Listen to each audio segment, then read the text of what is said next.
What about you? What's why land? Was any of the similar reasons for why, or I mean, what made you focus on that?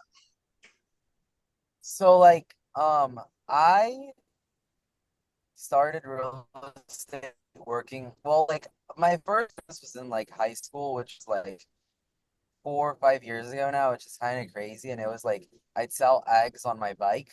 And then the people that made the eggs had a daughter that made soap.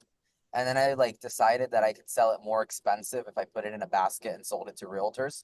And then my aunt was a realtor. So then I decided I could help her out. But then she worked with Remax and they didn't really like assignment of contracts. And Yep. so I learned about it after the first big hurricane happened, that people were listing them in like Port Charlotte. And then we had an investor who wanted this. So I started just, that's how I got my first wholesale deal with a house. And I was pretty good at it, except that I didn't ever think it was sustainable because you're always at the mercy of investors. So then I got into land really by accident because I had a client who was a rural, who had a cousin who had a client who had 70 lots under contract in. That's really stepped into the scene because I was giving days And and you sell a broke up there million. for a minute, but did you say you out of those And 70, you started flipping some of those, or no, I had lots under contract. I decided he didn't build, so he just wanted to. It was the 1031 exchange, and he just wanted to buy a building.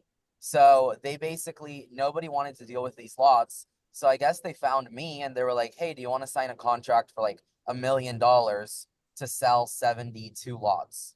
And that's how I learned about land. I learned how to skip trace, how to look at land, what you could build, what you couldn't build on, and I sold all of them simultaneously the same day. It took me man? 90 days. So you're going to buy Um, lunch for everybody at the RIA meeting? Is that what you're saying? yeah, Yeah. Yeah. base.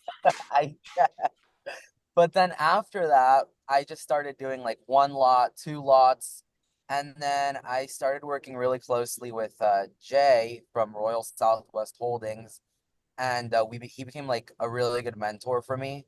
And then he had some lots that he owned from like that he'd owned like for a while. And so then I started building a clientele, which was like I didn't want to work with the big builders. I've actually never worked with any big builders because I realized that in the demographic I knew, which was like the mom and pop builders, they were just looking for good land or good deals. And then I realized I could assign them, and nobody knew how to work assignments. And so I got my real estate license, but by then I was selling, 5, 6 lots, and I would work with bundles. And then realtors would come to me asking for lots that they could sell to foreign investors. And then I started doing more packages, and I've done packages of 50 lots, 20 lots, and then I started doing them with seller financing on top of assignments.